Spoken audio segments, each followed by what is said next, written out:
palavra nessa noite. Fale aos nossos corações, Pai. Ministra, Senhor, nossos corações, Senhor. Senhor, venha nos quebrantar nessa noite, Pai. Venha, Senhor, transformar as nossas vidas, Senhor, através da Tua palavra. Pai, que Ele possa, Senhor, se deixar ser usado por Ti, Pai. Senhor, nessa noite, para falar aos nossos corações, Pai. Que possamos estar prontos e sensíveis para ouvir a Tua voz nessa noite, Pai. É tudo que eu te peço e eu te agradeço. Em nome de Jesus. Amém. Pai, que a sua, Brunão. Amém, amém. Ela não muda de novo. Hoje a gente vai falar sobre Romanos 2 e 3, né? E são versículos que me pegam, são capítulos que me pegam bastante no livro de Romanos. Porque eu acho que nesses últimos anos, eu acho que foi os capítulos que mais fizeram um estalo assim na minha mente assim muito grande, sabe? Em saber quem eu sou em Deus, sabe? Em saber quem nós como cristãos somos em Deus. Me abriu uma luz para algo que eu não sabia, que eu não conhecia, sabe? Nesses capítulos. E vamos para os capítulos, né? Aí Romanos 2, Paulo começa com explicando para os judeus, né? Ele faz como é que eu posso dizer?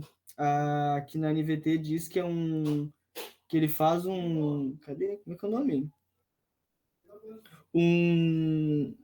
Ele se refere a um judeu hipotético que acredita ser superior aos gentios, né? E que ele é imune a qualquer ameaça de juízo. O nome desse estilo de diálogo desse judeu hipotético é chamado de helenístico, né? É uma maneira que ele achou de se comunicar com a igreja de Roma, né? Com os judeus ali. E aí ele nesse diálogo ele tenta trazer que os judeus não adianta só porque eles são judeus que eles não vão passar pelo juízo, né? Que eles não vão passar afinal todos pecaram, Paulo vai dizer. Afinal todos pecaram. Aí ele começa a citar ali no versículo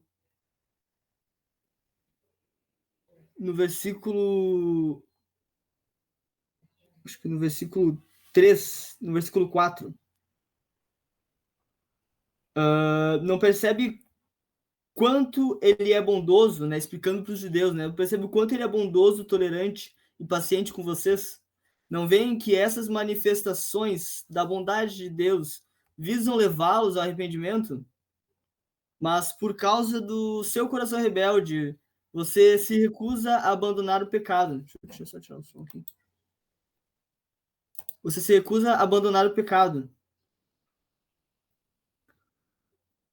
acumulando ira sobre si mesmo, pois o dia da ira se aproxima, e quando o justo juízo de Deus se revelará, ele julgará cada um de acordo com seus atos. Aí ele começa a trazer nessa revelação de como Deus julgará aqueles que não creem, né? Aqueles que não forem de acordo com a fé, né? Aqueles que não tiverem a fé em Deus, a fé em Cristo, né? A fé no que a palavra diz, na revelação do que a palavra diz, né?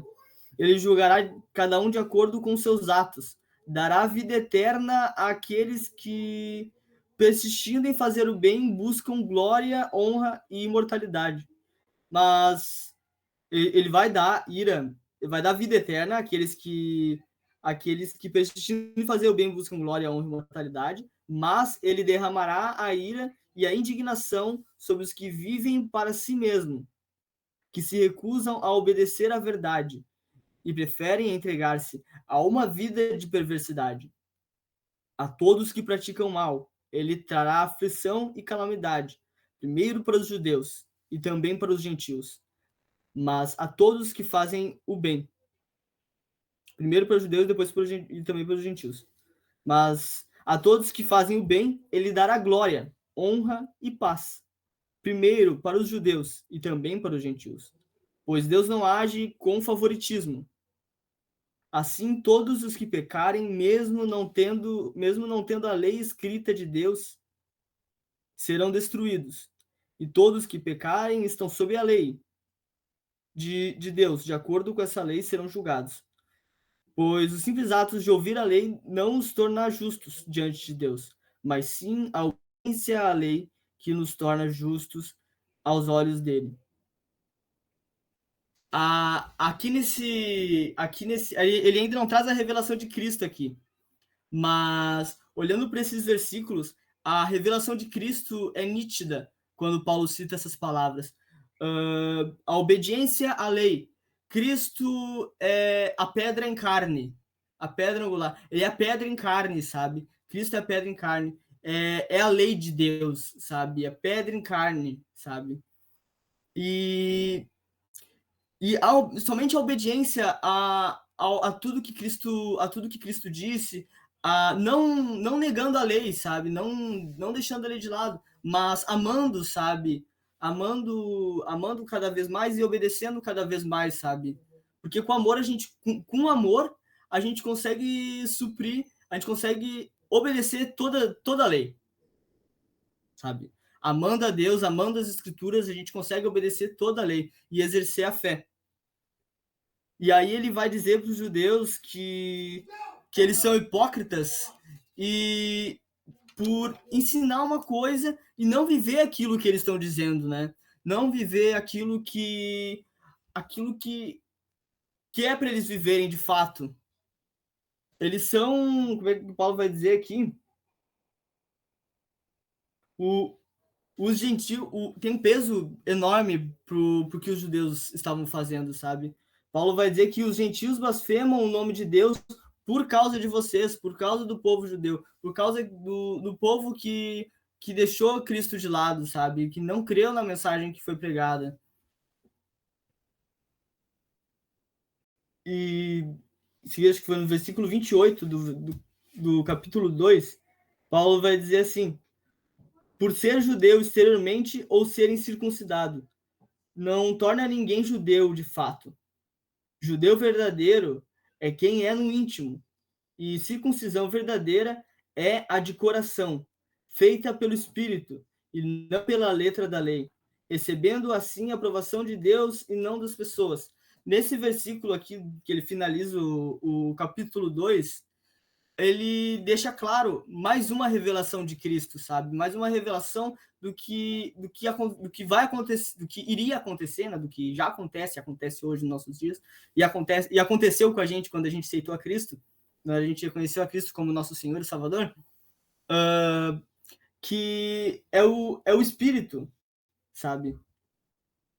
É a circuncisão verdadeira de coração, é ter um coração entregue, é ter o coração, como é que eu posso dizer, é ter o coração dobrado totalmente a Deus, sabe, no servir, no dia a dia, no ordinário e no extraordinário, sabe, de Deus, na vida com Deus, na vida cotidiana, sabe, e tá atento sempre ao que o Espírito diz. Aí ele fala, isso deixa claro também o quão é importante a gente andar em... Depois a gente vai ver sobre a justiça de Deus no capítulo 13 e nos próximos capítulos, o quão é importante a gente andar no Espírito, sabe? Saber andar no Espírito. Hoje eu estava pensando sobre o descansar e sobre o esperar, e teve algo que me pegou, que me pegou bastante, que a gente se esforça muito para descansar, para saber esperar em Deus. E não sabendo descansar ou esperar em Deus, a gente acaba, como é que eu posso dizer? A gente acaba deixando a nossa fé falhar, sabe? Porque não depositando confiança em Deus é significado que a gente não tem fé, sabe? Se a gente não confia em Deus, se a gente quer fazer tudo com o nosso braço, significa também que a gente não tem fé, sabe? Que tá faltando fé, sabe? Tá faltando dedicação, tá faltando intimidade, sabe? E é isso que Deus quer que a gente tenha fé, Deus quer que a gente tenha intimidade com Ele, sabe? A gente só vai saber, a gente só vai saber aquilo que Deus quer, aquilo que o Espírito quer fazer através de nós, se a gente tiver intimidade, se a gente tiver se dobrando para a palavra, sabe? Se a gente tiver um coração, uma circuncisão verdadeira de fato, sabe? Como é que ele disse ali antes? Circuncisão verdadeira, ser como é que eu posso dizer? Um povo escolhido de verdade, sabe? Israel é um povo escolhido por Deus. E nós temos que ser agir como um povo escolhido de verdade, sabe? Esse é o padrão de Deus. O padrão de Deus é intimidade, é ser um povo justo e santo, sabe? Nós somos embaixadores de Cristo aqui na Terra. Nós somos embaixadores de Cristo aqui na Terra, embaixadores do reino de Deus aqui na Terra. E isso é importante, sabe? Ser justo é estar no padrão de Deus. No capítulo 3, Paulo começa dizendo: então, qual é a vantagem de ser judeu? A circuncisão tem algum valor? Sim, tem muitos benefícios. Em primeiro lugar, aos judeus é confiada a revelação de Deus. É verdade que alguns deles foram infiéis, mas isso significa que Deus é infiel? De maneira nenhuma. Ainda que todos sejam mentirosos, Deus é verdadeiro e as escrituras dizem a seu respeito. Será provado que tens razão no que dizes e ganhará a tua causa no juízo. Alguém poderia dizer: mas nossos pecados não cumprem o bom propósito, ajudando os outros a verem como Deus é justo? Não é uma justiça, portanto, Deus nos castigar? Eu estou seguindo o ponto de vista humano. Paulo deixa bem frisado ali que ele está seguindo o ponto de vista humano, né?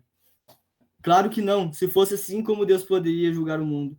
Alguém poderia argumentar ainda, mas por que Deus me condena como pecador se minha mentira ressalta a sua verdade? Ele traz alguma glória. E alguns até nos difamam, afirmando que dizemos, quanto mais pecarmos, melhor. Quem diz essas coisas merece a condenação. Aqui ele fala de uma como é que eu posso dizer, trazer para os nossos dias de hoje, uma hipergraça, assim, sabe? Uma hipergraça do povo judeu, que loucura, né? Mas assim, isso na visão humana é não reconhecer que a justiça de Deus é diferente da nossa. Às vezes a gente debate bastante na internet sobre a justiça, só que às vezes a gente está olhando as coisas na ótica da justiça humana, sabe? Muitas vezes a gente olha nos olhos da justiça humana, e a justiça de Deus, ela é surreal, ela é maior que tudo, sabe? A justiça de Deus, ela é fundamento, sabe? Ela é fundamento para nós. E aí eles começam a se perguntar, pois bem, como devemos concluir que nós, judeus, somos melhores que os outros? Aí Paulo vai dizer que ninguém é justo, nenhum sequer, ninguém é sábio, ninguém busca a Deus, todos se desviaram, todos se tornaram inúteis, ninguém faz o bem, nenhum sequer. Sua conversa é repulsiva como o odor de um túmulo aberto. Sua língua é cheia de mentiras, veneno de serpente goteja de seus lábios. Sua boca é cheia de maldição e amargura. Apressam-se em cometer homicídio.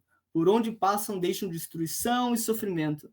Não sabem onde encontra a paz. Não têm o menor temor de Deus. É evidente que a lei aqui se aplica àqueles quem ela foi entregue, pois seu propósito é evitar desculpas, mostrar que todo mundo é culpado diante de Deus, pois ninguém será declarado justo diante de Deus por fazer o que a lei ordena. A lei simplesmente mostra o quanto somos pecadores. Aí que vem o trunfo de Cristo, o trunfo da glória de Deus, o trunfo da justiça de Deus, que é Cristo, sabe? Agora, porém, conforme prometido na lei de Moisés e nos profetas, Deus nos mostrou como somos declarados justos diante dele. Deus nos mostrou como a gente foi declarado justo diante dele, sabe? Vou trazer mais para perto aqui. sem as exigências da lei, somos declarados justos diante de Deus, por meio da fé em Jesus Cristo. E isso se aplica a todos os que creem sem nenhuma distinção. Todos são declarados justos, sem nenhuma distinção. Todos os que creem. A palavra é clara quanto a isso. Todos os que creem na morte de Cristo, na morte e ressurreição de Cristo, todos os que creem, que se entregaram a Cristo, que tiveram uma vida entregue, que nasceram de novo, eles são justos, são declarados justos diante de Deus, pois todos pecaram e não alcançam o padrão da glória de Deus. Mas ele, em sua graça, nos declarou justos por meio de Cristo Jesus, que nos resgatou do castigo por nossos pecados. Deus apresentou Jesus como sacrifício pelo pecado, como o sangue que ele derramou, com o sangue que ele derramou, mostrando assim sua justiça em favor dos que creem. E uma outra versão, deixa eu ver aqui, se eu acho aqui, que eu cheguei a colocar aqui, mas o meu celular ali saiu. Aqui. Cadê? Tem uma outra versão que eu acho linda, linda, linda, linda, linda. Tô procurando aqui, gente. Não sei se é nesse aqui. Mas a versão, ela diz assim. Deixa eu ver aqui. Transportar.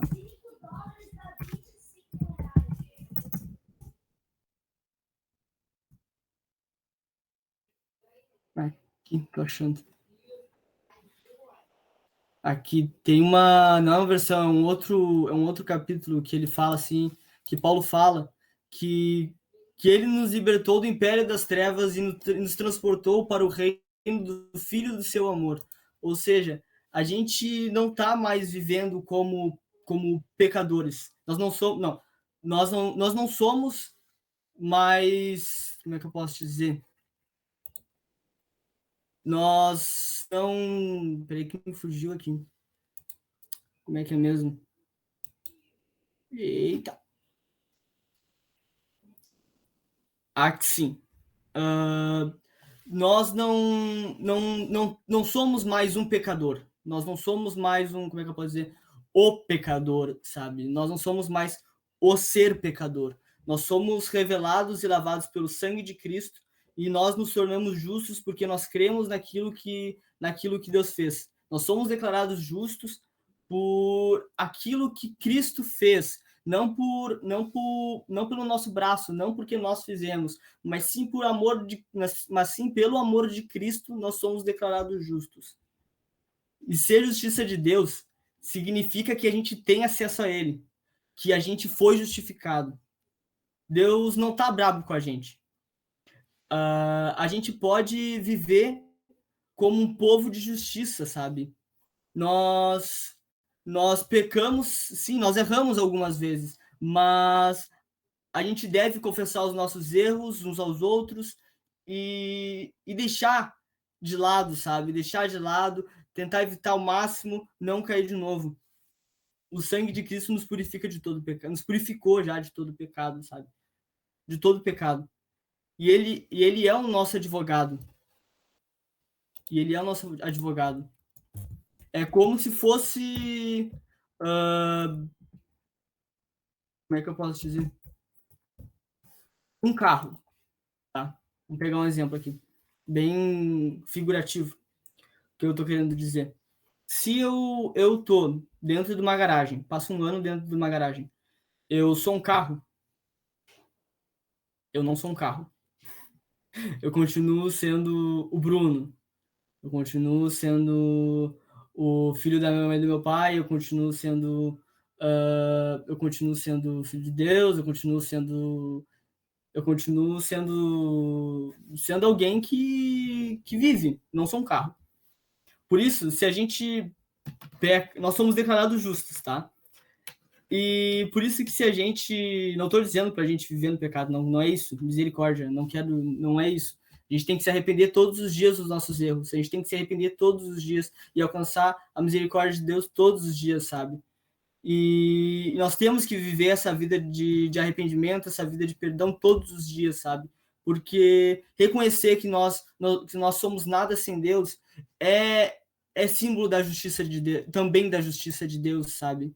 E em 1 João 1,9 diz que se confessarmos os nossos pecados, ele é fiel e justo para perdoar os nossos pecados, e nos purificar de toda a injustiça.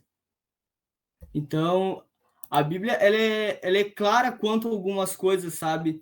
Quanto à justiça de Deus, quanto aquilo que Deus revela para nós que nós somos, sabe? Nele, no amor dele, no cuidado dele, no toque dele, na intimidade com ele, sabe? Aí Paulo vai dizer no versículo 27: podemos, então, nos vangloriar de ter feito algo para sermos aceitos por Deus? Não, pois nossa absolvição não vem pela obediência à lei, mas pela fé. Portanto, somos declarados justos por meio da fé, não pela obediência à lei. Afinal, Deus é Deus de apenas judeus? Não é também dos gentios? Claro que sim. Existe um só Deus, e ele declara justos, tanto os judeus como os gentios, somente pela fé. Então, se enfatizamos a fé, quer dizer que podemos abolir a lei? Claro que não. Não é realidade. Na realidade, é só quando temos fé que cumprimos verdadeiramente a lei. Ou seja, a gente só cumpre a lei quando a gente tem fé, como eu falei lá no início lá. Sabe? Reconhecendo, confiando em Deus, sabendo esperar, buscar saber esperar em Deus, sabe? Como é que eu posso dizer? Relaxar em Deus, sabe? Saber que ele está cuidando de tudo e que nós estamos fazendo o máximo servindo a ele, sabe? E se dedicando à obra do reino, porque não somos embaixadores de Cristo aqui na Terra, embaixadores do reino aqui na Terra. E as nações, elas esperam por isso, sabe? A manifestação dos filhos de Deus. As nações esperam a manifestação dos filhos de Deus. E nós temos que responder a essas pessoas que estão esperando, sabe? Pessoas que não têm mais para onde correr, pessoas que não têm mais para onde fugir e querem uma resposta, querem um escape para onde ir, sabe? E que muitas vezes escapam indo para onde elas não deveriam ir, né? No caso, tentativa de overdose, tentativa de outras tentativas de fuga, assim, que né, morte, assim, não é um caminho infeliz, sabe? Elas tentam esses escapes e nós temos que dar esses escapes para elas. Vocês já pararam para pensar que nós somos respostas de oração de mães e pais que querem que seus filhos sejam alcançados, sabe? Nós podemos ser essas respostas de oração para a vida de filhos, sabe? Para um colega de trabalho, para um colega de faculdade, para uma pessoa na rua, sabe? Nós somos essa resposta, sabe? As pessoas esperam, elas esperam e contam com a gente, sabe? Com nossa entrega para Deus, sabe? E que a gente possa tocar isso para frente, sabe? Que a gente possa exalar essa justiça de Deus cada vez mais. Porque não foi por nosso braço, foi por amor a nós. Foi pela entrega de Cristo, foi pelo sacrifício de Cristo na cruz, sabe? Que ele nos transportou de um reino de trevas, sem luz nenhuma, e nos transportou para o reino do Filho do seu amor, sabe? Para o reino eterno, para um reino, e a gente vive nesse reino, sabe? A gente que é justo, que tem fé, que crê em Cristo, que tem intimidade com o Pai, sabe? Então, gente, é isso, que nós possamos todos os dias da nossa vida, sem olhar para trás, sem olhar para os lados, permanecer com foco em Cristo, sabe? Em todo momento, porque viver isso que a gente pode viver, que tantas pessoas querem viver, que bruxos e magistas tanto querem, que é uma vida perto do Criador de tudo, eles não podem ter. Quem tem é a gente tem esse privilégio de ter acesso ao Pai. A gente tem acesso e o cuidado dele, sabe? A gente tem como entrar no santo lugar e dizer, Pai, eu te amo, e chamar de Pai, sabe? É maravilhoso, como é que eu posso dizer? É incrível, é incrível, é incrível, é incrível. Somos filhos, nós somos cuidados por Deus, sabe? Então, gente, que a gente viva essa vida, sabe? Com foco e correndo pro fim dela, sabe? Correndo pro fim dela, porque logo, logo Jesus está aí, bate na porta aí, e vamos que vamos. Jesus vem, chama, e aí já era. E é isso aí, gente. Eu acho que meu tempo tá dando, tem mais tempo ainda, mas vou pegar mais 4 minutinhos aqui para dizer outras coisas que Deus tem compartilhado comigo sobre o ser justiça. Que assim, gente, lá em 2 Coríntios 5:21, ainda sobre justiça, sabe? Sobre essa justiça que Paulo está falando. Aquele que não conheceu o pecado, ele fez pecado por nós, para que nele fôssemos feitos justiça de Deus. Aquele, ele se refere a Cristo, que não conheceu o pecado, o justo se fez pecado por nós, para que nele, na justiça, fôssemos feitos justiça de Deus, na sua justiça fôssemos feitos justiça de Deus, sabe? A gente foi comprado por um preço valioso. E aí depois que Cristo se entregou, depois que a gente reconheceu a Ele como nosso Senhor e Salvador, aí se cumpriu aquilo que Ezequiel escreveu, né? Em Ezequiel 36, 26 e 27. Darei para vocês um coração novo e porei dentro de vocês um espírito novo. Tirarei o coração de pedra e darei para vocês um coração de carne. Porei dentro de vocês o meu espírito e farei com que andem nos meus estatutos, guardem os meus juízos e os observem. Ezequiel vai dizer isso no capítulo 36, versículo 26 e 27. Ou seja, a gente já tem uma restauração dentro de nós, sabe? E se a gente tiver essa convicção